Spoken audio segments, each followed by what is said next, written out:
오늘 본문의 내용을 살펴보기 전에 우리가 지난주까지 살펴봤던 로마서 1장의 내용을 잠시만 다시 떠올려 보도록 하겠습니다. 사도 바울은 로마서 1장의 내용을 통해서 복음이 무엇인지에 대해서 설명을 했습니다.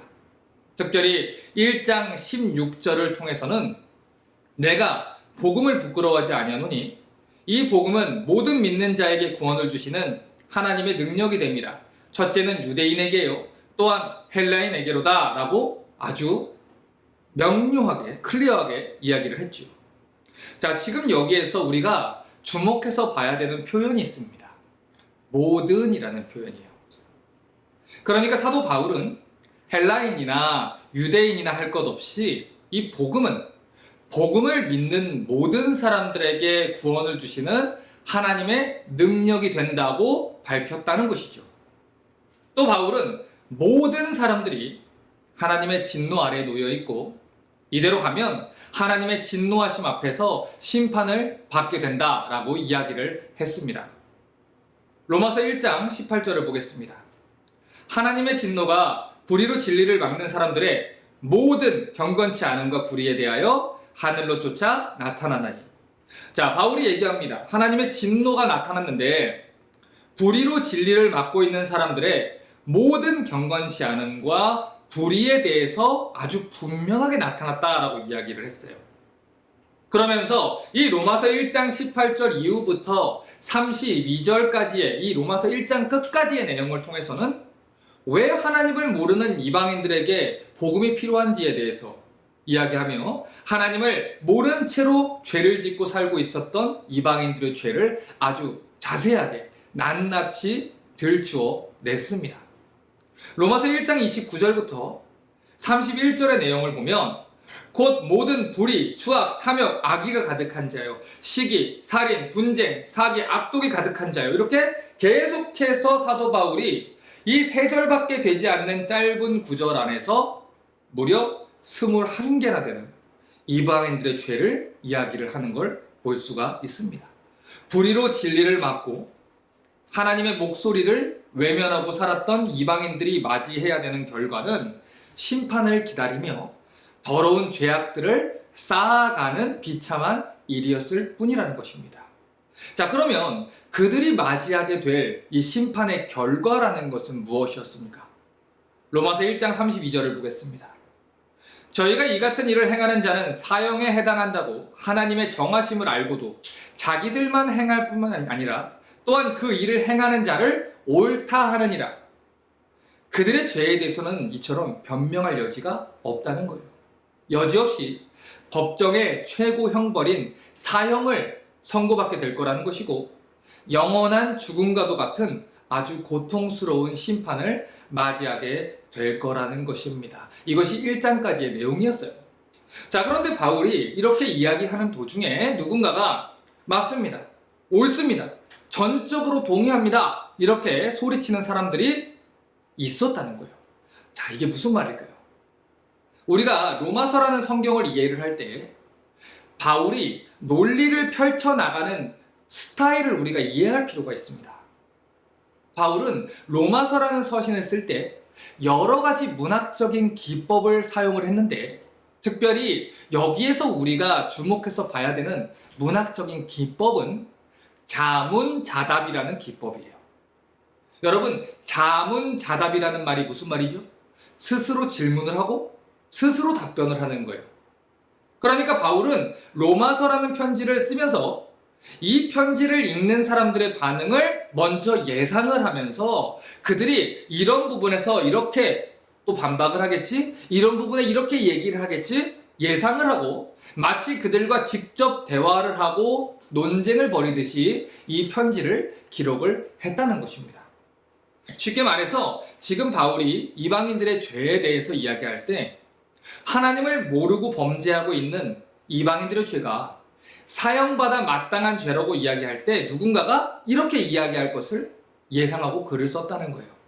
조금 더 쉽게 설명해드리면 오늘 이 설교를 들으면서 그래, 이 설교는 그 집사가 들어야 되는데, 이 설교는 그 권사가 들어야 되는데, 그런 마음으로 다른 사람들의 죄는 정죄는 하지만 정작 자신들의 죄는 회개하지 않는 그 사람들의 죄를 지적을 하고 있다는 것입니다.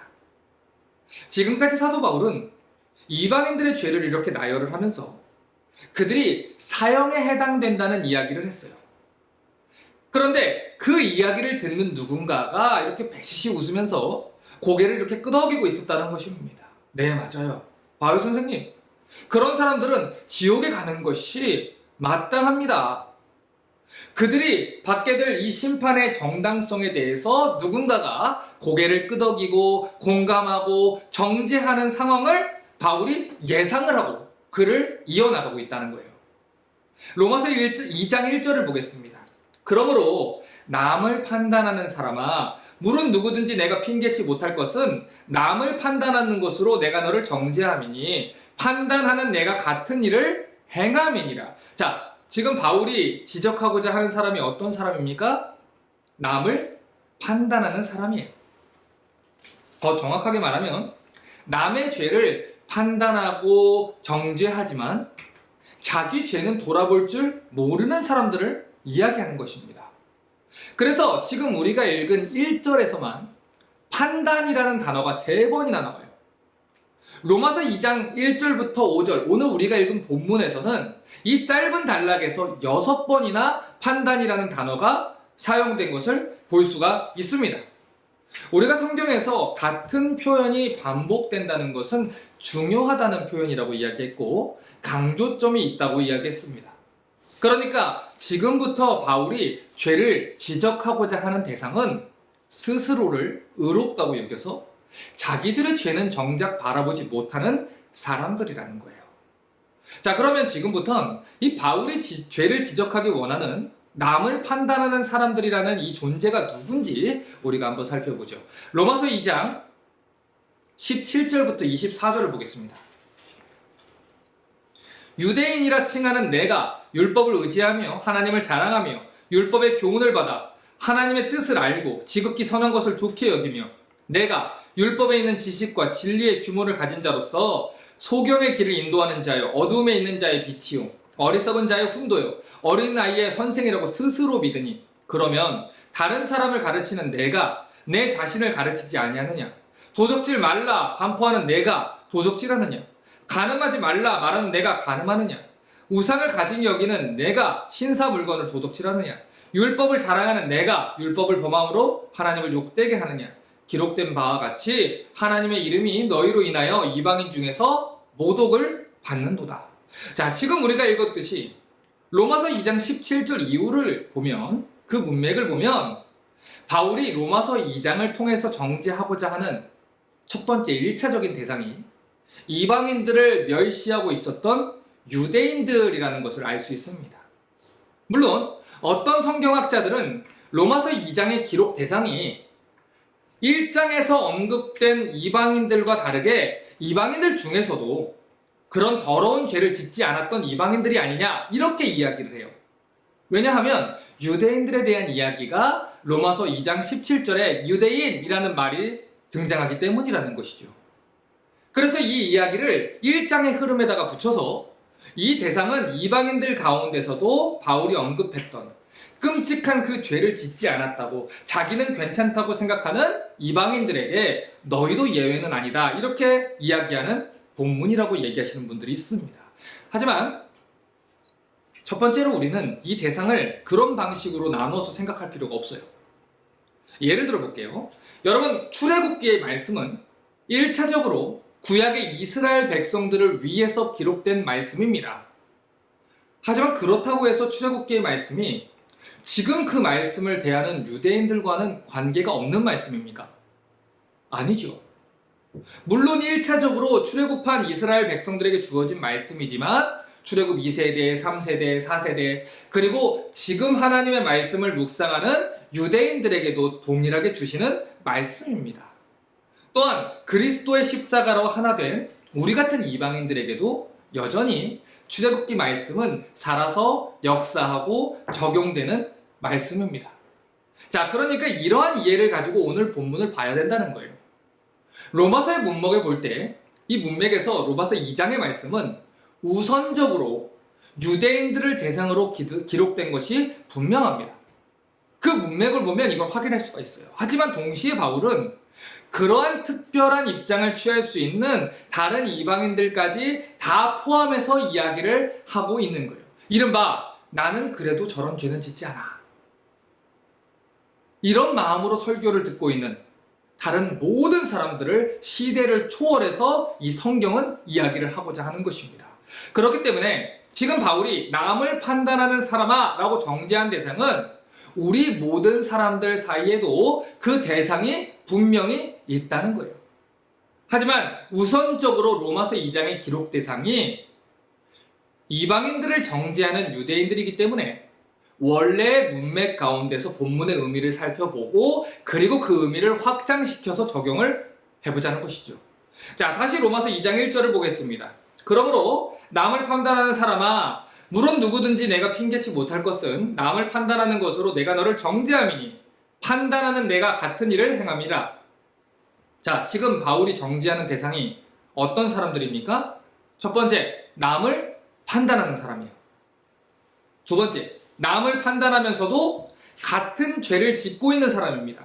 그렇기 때문에 같은 심판을 받게 될 것이고 스스로 자신을 정죄하는 모양이 된다는 것입니다.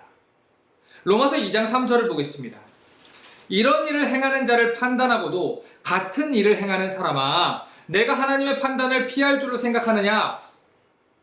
남들을 보면서 정죄하기에 바쁜 이 사람은 사실 스스로 같은 죄를 저지르는 사람이라는 거예요.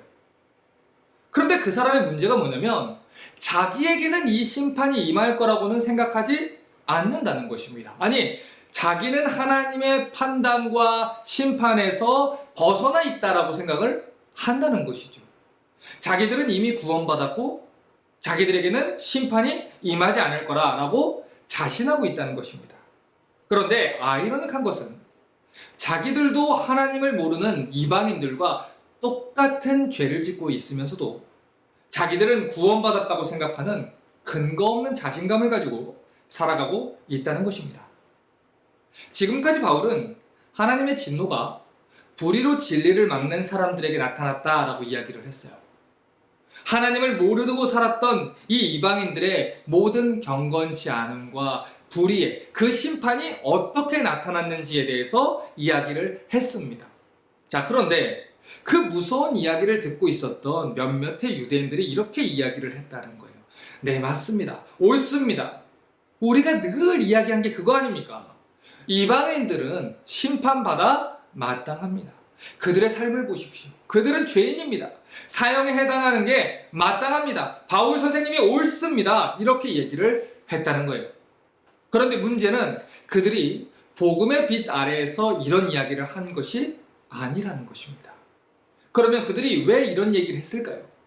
로마서 2장 9절부터 11절을 보겠습니다. 악을 행하는 각 사람의 영에게 환난과 공고가 있으리니 첫째는 유대인에게요 또한 헬라인에게니며 선을 행하는 각 사람에게는 영광과 존귀와 평강이 있으리니 첫째는 유대인에게요 또한 헬라인에게라. 이는 하나님께서 외모로 사람을 취하지 아니하심이니라. 자, 지금 바울이 반복해서 논증하고 있는 게 뭡니까? 유대인들이든 헬라인들이든 그 출신과 상관없다. 배경과 상관없이 하나님께서는 그들의 행한 대로 심판하실 거라는 거예요. 그런데 그 당시 유대인들이 가지고 있었던 그 생각이 뭡니까? 자기들은 선택받은 민족이라는 거예요. 선민이라는 겁니다.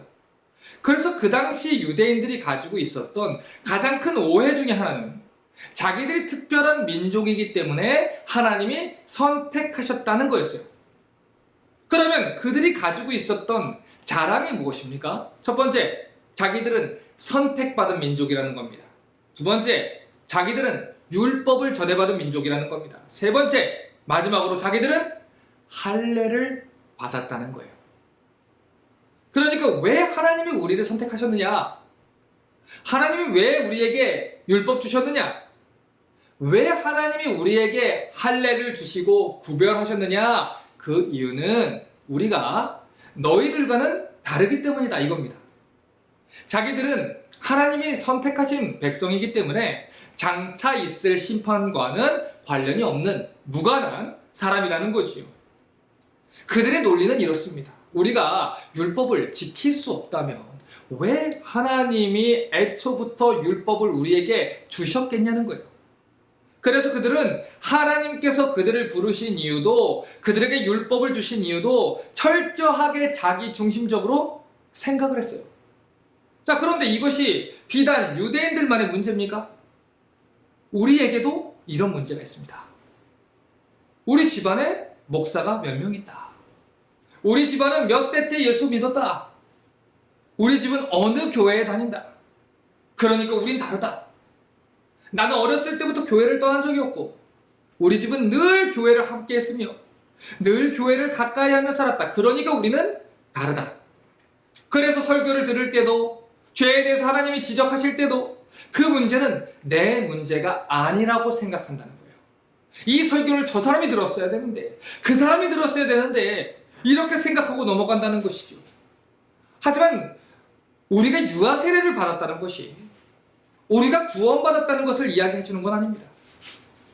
여러분이 한국에서 또는 미국에서 어떤 유명한 교회를 다녔고 또한 다니고 있다고 해도 그 사실 자체가 우리의 구원을 보장해 주는 것도 아니고 우리의 신앙을 입증해 주는 것도 아닙니다.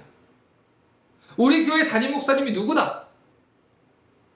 그건 그 목사님의 신앙입니다. 여러분이 훌륭하신 목사님이 담임하시는 교회를 다닌다고 해서 그 목사님의 신앙이 여러분의 것이 되는 건 아니라는 거예요. 그런데 이민사회에서 살다 보면 그런 분들을 참 많이 만납니다. 삶은 엉망이에요. 성령의 열매를 찾아볼 수가 없어요.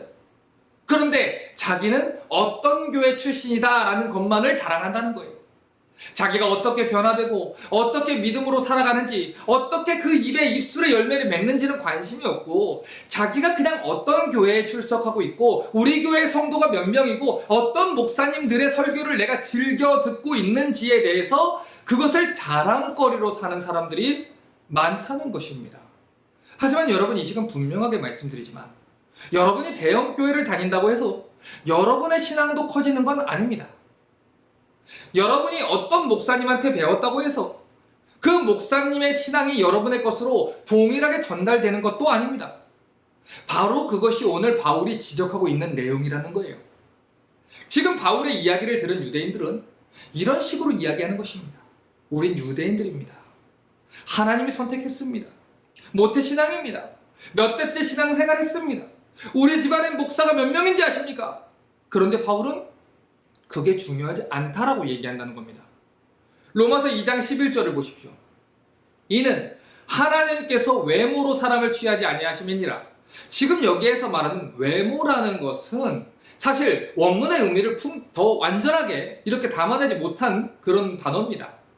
이것을 조금 더 정확하게 말씀을 드리면 외적인 조건을 이야기하는 거예요. 그러니까 내가 어떤 배경을 가졌든 어떤 민족 출신이든 우리 집안의 배경이 어떻든 하나님은 그걸로 우리를 판단하고 취하지 않으신다는 것입니다. 너희가 유대인이라는 사실 때문에, 모태신앙이라는 사실 때문에, 몇 대째 예수 믿는 가정이라는 사실 때문에, 어떤 교회에 출석하고 있다는 사실 때문에 그런 이유로 너희의 구원이 보증되는 게 아니라는 것이죠. 그런데 그렇게 얘기했더니 유대인들이 그 다음으로 주장하는 게 뭡니까? 우리에게는 율법이 있다는 거예요. 생각해 보라는 거죠. 왜 하나님이 우리에게 율법을 주셨겠습니까? 이방인들은 율법을 지킬 수 없으니까 율법을 주지 않은 거고 우리 유대인들은 율법을 지킬 수 있으니까 그런 특별한 민족이니까 율법을 주신 겁니다. 이렇게 얘기를 한다는 거예요. 그런데 그런 유대인들에게 바울이 뭐라고 하는지 보십시오.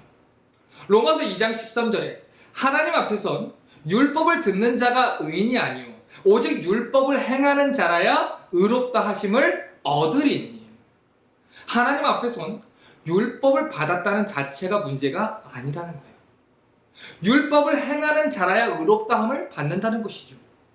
교회에 와서 앉아있고 몇 년간 그 교회를 다닌 게 문제가 아니라 하나님 말씀을 믿고 예수 그리스도를 영접하고 그 예수 그리스도를 주로 고백하는 신앙 고백대로 살아가는 사람이 의롭다 하심을 여김받은 사람이라는 것입니다.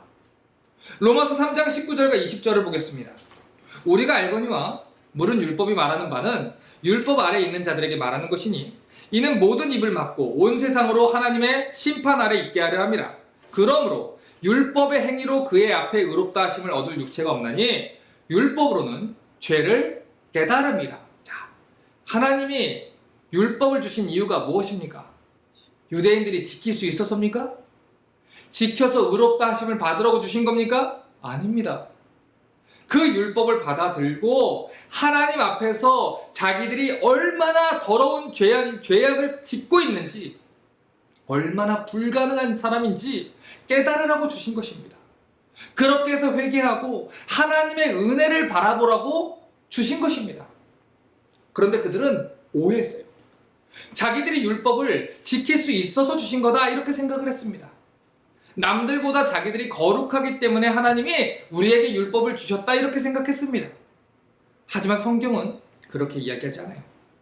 성경은 하나님이 그들을 선택하신 것, 또한 구원받은 우리를 선택하신 것이 하나님의 전적인 은혜라고 이야기합니다. 그래서 로마서 9장 10절에서 12절을 보면 이렇게 얘기했어요. 이뿐 아니라 또한 리브가가 우리 조상 이삭 한 사람으로 말미암아 잉태했는데 그 자식들이 아직 나지도 아니하고 무슨 선이나 악을 행하지 아니한 때에 택하심을 따라 되는 하나님의 뜻이 행위로 말미암지 않고 오직 부르시는 이에게로 말미암아 서게 하려 하사 리브가에게 이르시되 큰 자가 어린 자를 섬기리라 하셨나니. 자, 이 본문을 정확하게 보십시오. 야곱이 에서보다 착해서 선택하신 게 아닙니다. 야곱에게 남다른 무엇인가가 있어서 선택하신 게 아닙니다. 그들이 무슨 선이나 악을 행하지 않았을 때 하나님의 주권적이고 하나님의 은혜로운 선택으로 인해서 야곱이 부름받은 것이라고 성경은 분명하게 이야기한다는 거예요. 그리고 바로 그 야곱이 이스라엘의 조상인 것이고 유대인들의 조상인 것입니다. 그러므로 바울의 이야기를 듣고 논리적으로 반박하던 이 유대인들의 이야기는 잘못된 이야기라는 거예요. 하나님께서 그들을 선택하시고 율법을 주신 목적은 그들이 남들보다 뛰어나거나 특별하거나 남들보다 선해서 그런 것이 아니라 전적으로 하나님의 은혜라는 것이고 죄를 회개하고 하나님께로 돌아오라는 구원의 필요성을 먼저 알려주신 놀라우신 하나님의 은혜라는 것입니다. 그런데 그 은혜를 받고서도 자기들의 특별함만을 주장하고 있어요. 그러니 바울은 그 완악한 죄를 고발해야만 하는 것입니다. 그렇게 바울이 이야기를 했더니 그 사람들이 또 주장하는 세 번째 이야기는 무엇입니까? 우린 할례받았다는 거예요. 지금 우리말로 말하면 자기들은 모태신앙이고 태어만 하면서부터 유아세례 받고 교회를 다녔던 것입니다. 자, 그런데 그런 사람들한테 바울이 무엇이라고 이야기하는지 로마서 2장 25절을 보십시오. 내가 율법을 행한즉 할례가 유익하나 만일 율법을 범한즉 내 할례가 무할례가 되었느니라. 지금 바울은 계속해서 똑같은 말을 하는 거예요. 할례를 받았다는 사실이 중요한 게 아니라는 거예요. 너희가 유아세례 받고 모태신앙이고 그런 것이 중요한 게 아니라는 거예요. 하나님 말씀대로 행하고 사는 게 중요하다는 것입니다. 여러분, 유대인들은 하나님께서 선택하신 백성들이었어요. 하나님에 의해서 애굽으로부터 부름받은 사람들이었습니다. 그들에게는 구약 성경이 있었고 역사 속에서 보냄받은 수많은 하나님의 선지자들이 있었습니다. 그래서 그들은 날마다 성경을 연구했고 날마다 성경을 자랑했던 사람들이었어요. 그런데 그들이 무슨 짓을 했는지 보십시오. 성경을 낱낱이 외우고 그 절대로 단어대로 연구하기를 즐겨했던 그들이, 누구보다 성경을 잘 알고 있다고 믿었던 그들이 성경에 약속된 메시아를 십자가에 못 박아 죽였습니다. 그들은 바울을 박해했고 사도들을 죽였고 하나님을 모르는 이방인들이 구원받지 못하도록 있는 힘을 다해서 박해를 했습니다. 어떻게든 기독교를 진멸하기 위해서 애를 썼던 사람들이 바로 유대인들이라는 사람들입니다. 그러니 이걸 보십시오. 결국 그들이 가지고 있었던 외적인 조건들이 그들을 거룩하게 해줬습니까? 아닙니다. 그들이 율법을 가지고 있었다 해서 그 사실로 그들이 거룩해진 것이 아닙니다. 그들이 구약 성경을 가지고 있고 매일같이 성경을 공부했다고 해서 그 사실로 그들이 구원받은 것이 아닙니다. 누가복음 18장을 보면 바리새인과 세리의 기도가 나옵니다. 여러분, 바리새인이라는 말은 히브리어로 파루시라는 말을 헬라어로 번역을 해서 파리사이오스라고 사용된 단어입니다. 그런데 파리사이오스라는 이 단어의 뜻이 뭐냐면 구별된 사람들 또는 분리된 사람들이라는 뜻이에요. 그만큼 세상과 구별이 돼서 하나님의 거룩한 법대로 살기 위해 자기를 구별했던 사람들이 예수님 시대 바리새인들입니다. 바울 또한 그 바리새파 출신이었고, 그래서 바울은 그들에 대해서 아주 누구보다 잘 알고 있었던 사람입니다. 자, 그런데 누가복음 18장 9절에서 14절을 보면 예수님께서 아주 중요한 말씀을 하십니다. 또 자기를 의롭다고 믿고 다른 사람을 멸시하는 자들에게 이 비유로 말씀하시되, 두 사람이 기도하러 성전에 올라가니 하나는 바리새인이요 하나는 세리라. 바리새인은 서서 따로 기도하여 가로되, 하나님이여, 나는 다른 사람들 곧 토색, 불의, 간음을 하는 자들과 같지 않고 이 세리와도 같지 아니함을 감사합니다. 나는 일에 2번 금식하고 또 소득의 11조를 드립니다.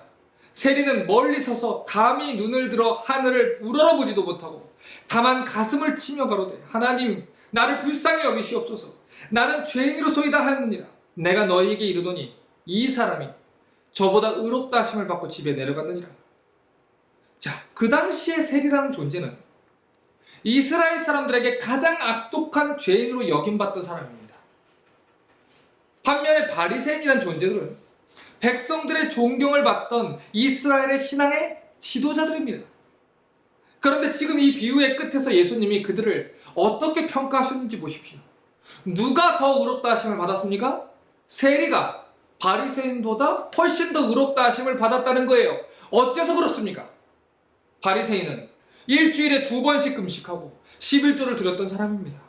자기는 도색과 불의와 간음과 같은 그런 더러운 죄를 짓지 않았다 자부하던 사람입니다. 그런데 세리는 어떻습니까?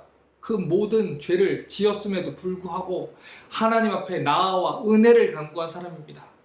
그런데 예수께서는 이 세리가 훨씬 더 하나님 앞에서 의롭다 여김을 받았다고 이야기하는 거예요.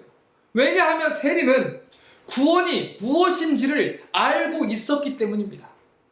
자기에게 구원이 필요하다는 것을 알고 있었고, 그 구원을 위해서는 자기의 어떤 행위나 발버둥이 아니라 하나님의 긍휼하심과 전적인 은혜가 필요하다는 것을 알고 있었기 때문입니다. 그래서 하나님을 부르짖는 거예요. 그런데 바리새인은 달라요. 하나님의 은혜가 아니라 자기가 행한 자기의 의로움, 자기의 외적인 것들만을 붙잡고 있는 것입니다.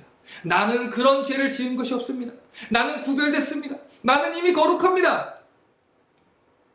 그래서 바울의 평가대로 세리 같은 존재들은 사형에 해당할지 모르지만 자기는 다르다라고 얘기한 것입니다. 하지만 오늘 바울이 그런 유대인들에게 무엇이라고 하는지 들어보십시오. 로마서 2장 1절에 그러므로 남을 판단하는 사람아, 물론 누구든지 내가 핑계하지 못할 것은 남을 판단하는 것으로 내가 너를 정죄함이니 판단하는 내가 같은 일을 행함이니라. 자기는 해당되지 않는 것처럼 이야기하고 있지만 사실 너 또한 똑같은 죄를 짓고 있다는 것입니다. 여러분, 목사라는 직책이 가지고 있는 무서움이 무엇인지 아십니까? 설교를 하도 많이 하다 보니까 남의 죄는 지적하기가 쉬운데 자기는 정작 그 말씀대로 살지 못한다는 것을 잊어버리고 살기가 굉장히 쉽다는 것입니다. 저를 예를 들어서 말하면 하나님께서 그 말씀을 주시는 것은 1차적으로 저에게 주시는 말씀입니다. 제가 제 입술에서 여러분의 귀로 전달되는 것보다 제 입술에서 제 귀로 전달되는 것이 훨씬 빨라야 되는 것입니다. 그래서 제가 먼저 듣고 제가 먼저 회개해야 하는 것이죠. 그런데 자기와는 상관없이 남들에게만 이야기하고 지나가 버린다면 그것이 얼마나 두려운 일이고 미련한 일이겠습니까?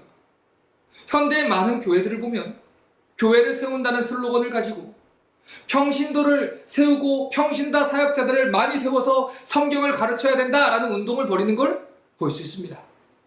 그래서 각각의 교회들이 성도들이 스스로 성경을 가르치는 일을 도맡아 하는 것을 볼 수 있지요. 귀한 일입니다. 우리가 말씀을 배울 뿐만 아니라 말씀을 가르치고 전해야 하는 책임이 있다는 것은 예수님의 지상 대명령에도 들어가 있는 명령이기 때문에 아주 중요한 일입니다. 그런데 문제가 뭐냐면 죄가 얼마나 교활한 것인지를 우리가 잊어버리면 우리는 바리새인들과 똑같은 죄악을 저지르게 될 수 있다는 것입니다. 그래서 야고보 사도가 많이 선생이 되지 말라라고 한 거예요. 왜냐? 우리가 그런 마음을 품게 되면 때때로 죄로 인하여 우리가 속게 되어 말씀을 볼 때 가르치려고 보게 된다는 것입니다. 그 말씀이 나에게는 해당이 안 되고 말씀을 읽고 배울 때 다른 누군가만 떠오른다는 거예요.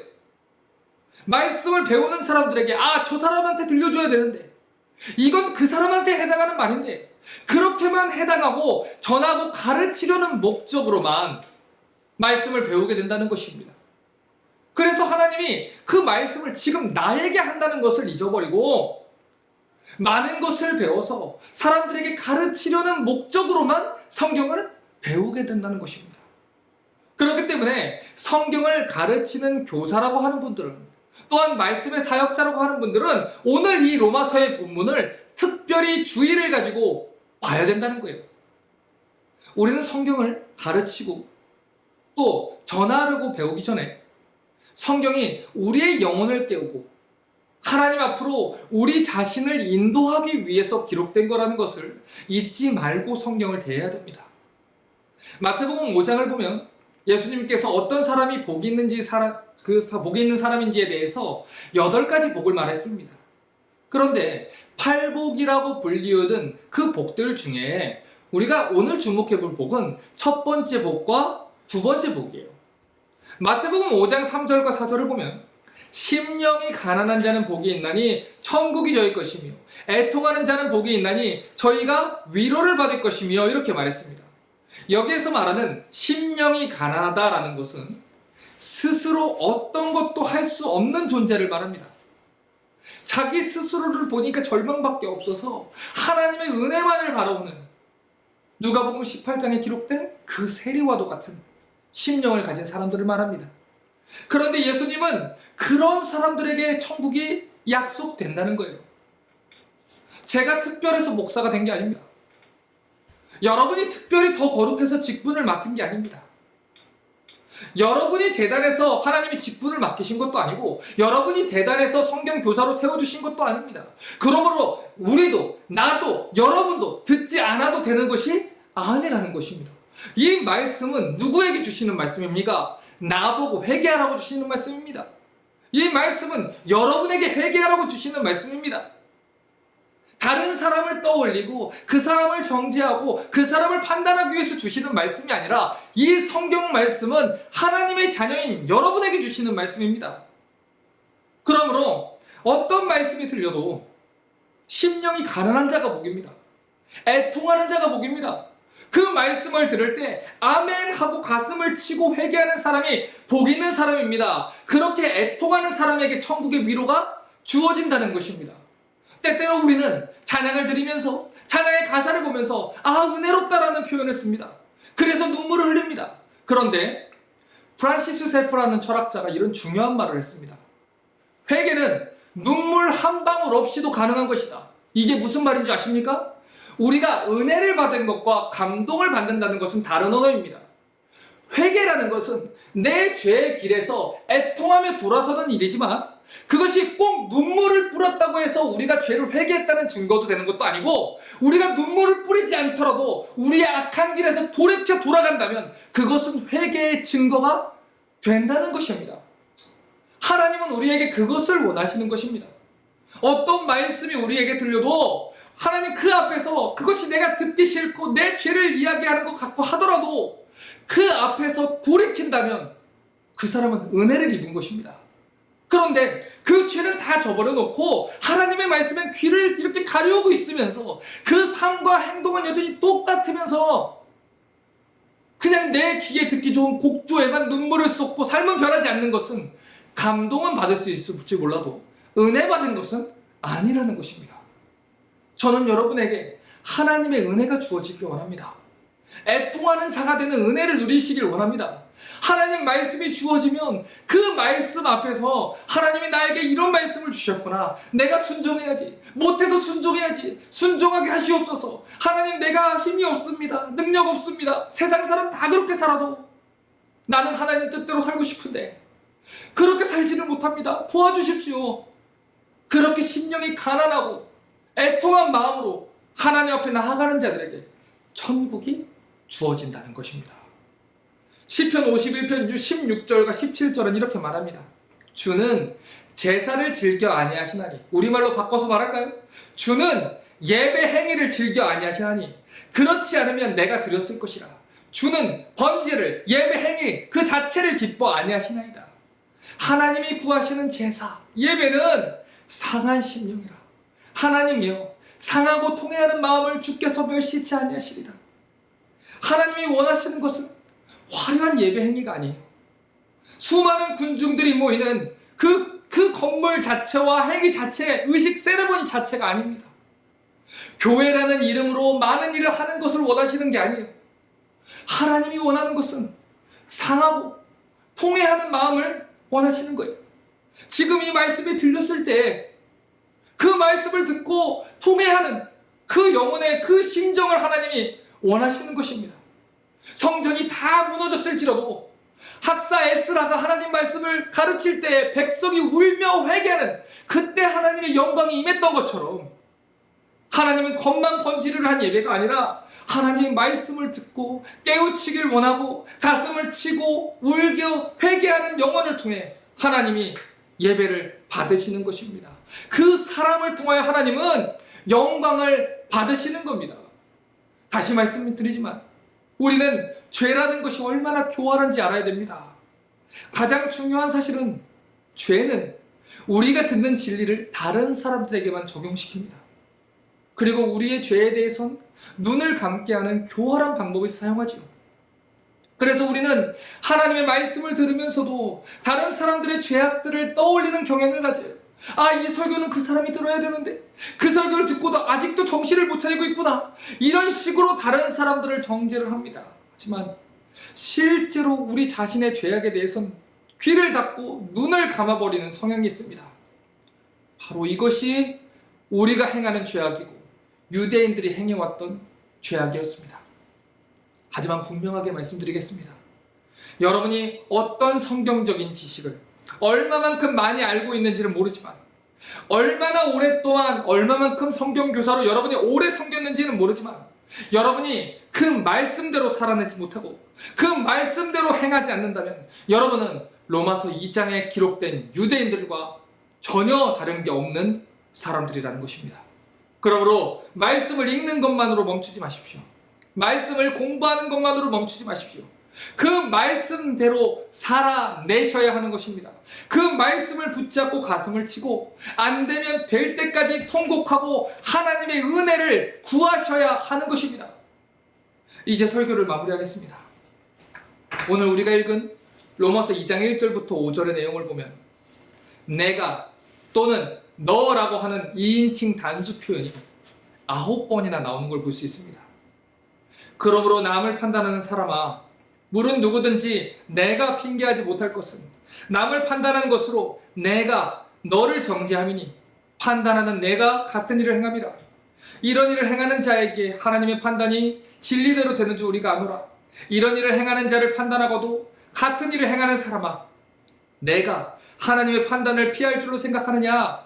혹 내가 하나님의 인자하심이 너를 인도하여 회개케 하심을 알지 못하여 그의 인자하심과 용납하심과 길이 참으심의 풍성함을 멸시하느냐? 다만 내 고집과 회개치 아니한 마음을 따라 진노의 날 곧 하나님의 의로우신 판단안이 나타나는 그날에 임할 진노를 내게 쌓는도다. 자, 지금 이 구절을 보면 어떤 장면이 떠오르십니까? 지금 바울은 남들을 판단하고 회개하지 않는 사람들을 코너로 몰고 있는 것입니다. 내가 이렇게 손가락으로 가리키면서 책망을 하고 있는 것입니다. 앞에 기록되어 있었던 로마서 1장 18절부터 32절까지의 내용을 통해 이방인들의 죄를 지적할 땐 저희라는 표현을 썼어요. 그런데 지금은 자기와는 상관없는 대상이라고 생각하면서 거기에 동조하고 있었던 사람들이 가리키며 내가 라고 이야기하고 있는 것입니다. 바로 이 말씀이 우리에게 주어진 말씀이라는 것을 우리가 알아야 합니다. 우리는 위선적입니다. 우리는 외식적입니다. 우리는 가식적입니다. 다른 사람들의 죄는 심각하게 보지만 나는 그래도 저 정도는 하지 않는다 생각합니다. 하지만 우리는 그렇기 때문에 우리가 우리 신앙을 입증하는 방식 자체도 너무나도 세속적이라는 걸 알아야 됩니다. 로마서 2장 2절을 보면 이런 일을 행하는 자에게 하나님의 판단이 진리대로 되는 줄 우리가 아노라 했습니다. 하나님의 판단은 진리대로 되는 것입니다. 하나님의 판단은 하나님의 말씀대로 성경의 기준대로 되는 것입니다. 자기가 자기 소견대로 하는 것이 아닙니다. 자기가 세운 윤리적인 기준대로 되는 게 아닙니다. 하나님이 말씀하신 성경의 기준대로 되는 것입니다. 우리가 남들의 죄를 지적하면서 그들의 죄를 바라보면서 도덕적인 우월감을 느끼는 것과 상관없이 하나님의 심판은 절대적이고 기록된 말씀대로 이루어진다는 것입니다. 나보다 더러운 남들의 죄를 밝혀내고 그걸로 내가 깨끗함을 입증받는 것이 아닙니다.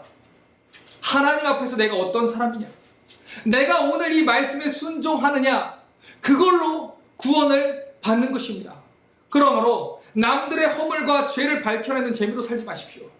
그들의 죄악을 비난하고 그들의 우둔함을 지적하며 여러분의 거룩함이 입증되고 여러분의 뛰어남이 입증된다고도 생각하지 마십시오. 똑같은 범죄를 저지르고 있으면서도 그 안에는 더럽고 추악한 죄악들을 가지고 있으면서도 나는 그래도 괜찮지 않느냐, 하나님 앞에서 이 정도면 괜찮다라고 착각해서는 안 됩니다. 로마서 2장 4절은 분명히 말합니다. 혹 내가 하나님의 인자하심이 너를 인도하여 회개케 하심을 알지 못하여 그의 인자하심과 용납하심과 길이 참으심의 풍성함을 멸시하느냐. 우리가 아직까지 평안을 누리고 있는 이유는 우리가 거룩해서가 아닙니다. 하나님이 저와 여러분을 오래 참아주시기 때문입니다. 그럼에도 불구하고 하나님이 은혜를 베풀어 주셨고, 그럼에도 불구하고 하나님이 오래 참아주셨고, 그렇기 때문에 우리의 추악함에도 불구하고 우리가 살아있는 것이지, 우리가 구원받지 못한 사람들보다 특별히 거룩하기 때문에 살아있는 게 아니라는 것입니다. 그러므로 겸손하게 하나님 앞에 서십시오. 정직하게 스스로의 행위를 돌아보십시오. 갈라디아서 6장 7절은 말합니다. 스스로 속이지 말라. 하나님은 만월의 여김을 받지 아니하나니 사람이 무엇으로 심든지 그대로 거두리라. 스스로를 속이지 말라고 하십니다. 손바닥으로 하늘 가릴 수 없습니다. 우리는 절대로 하나님을 속일 수 없습니다. 우리가 심은 것들은 우리가 심은 대로 거두게 될 것입니다. 훗날에 하나님 앞에 서게 될 때 우리는 우리가 심은 그대로 심판받게 될 것입니다. 그러므로 그날이 오기 전에 하나님 말씀이 들릴 때 회개하고 말씀대로 살 수 있기를 원합니다. 또한 남들을 바라보다가 자기의 죄를 놓치지 마시고 아직 하나님의 말씀이 내 귀에 들릴 때 애통하며 그 죄를 위해서 울 수 있는 우리가 되기를 바랍니다. 로마서 2장 5절은 이렇게 말합니다. 다만 너의 고집과 회개치 아니한 마음을 따라 진노의 날 곧 하나님의 의로우신 판단이 나타나는 그날에 임한 진노를 내게 쌓는도다. 여기에서 이야기하는 고집이라는 헬라어는 스크레로테스라는 말을 번역한 단어입니다. 이 단어는 의사들이 동맥경화를 말할 때 쓰는 단어입니다. 여러분, 심장에서 피를 보내줘야 사람이 살 수 있는 것입니다. 그런데 동맥이 경화가 되면 생명이 위태롭게 되는 것처럼 마음이 굳어지고 심령이 굳어지면 하나님의 말씀을 듣지 않게 되는 것입니다. 그래서 하나님의 말씀에 결국에는 고개를 돌리고 귀를 막게 되는 것입니다. 그래서는 안 됩니다. 말씀을 들어야 됩니다. 귀를 막는다고 진리가 사라지는 것이 아닙니다. 눈을 가린다고 하나님이 없어지는 게 아닙니다. 그러므로 눈을 뜨고 귀를 열어서 진리의 말씀을 보고 들어야 됩니다. 그리고 그 말씀대로 행해야 합니다. 그것을 위해서 나에게 하나님 부드러운 마음을 주십시오. 그것을 놓고 매일같이 기도해야 하는 것입니다. 예배 자리에 와서 그 예배 자리를 미리 준비하며 여러분이 함께 기도해야 될 제목이 이것입니다. 하나님, 오늘 이 예배 가운데 나에게 임재해 주시고, 하나님 어떤 말씀을 하시던 간에 내 죄악을 깨닫게 하시고 내 허물을 깨닫게 하셔서 내가 부드러운 마음으로 하나님 말씀을 듣게 하시옵소서. 이것을 위해서 예배 자리에 미리 와서 기도하고 마음을 정돈하시고 회개하고 하나님을 바라볼 때 하나님 그때 여러분에게 은혜로 갚으실 것입니다. 그러므로 이 시간 우리가 함께 기도할 텐데 우리 마음이 부드러워질 수 있도록 굳은 마음을 제해달라고 기도하기를 원합니다.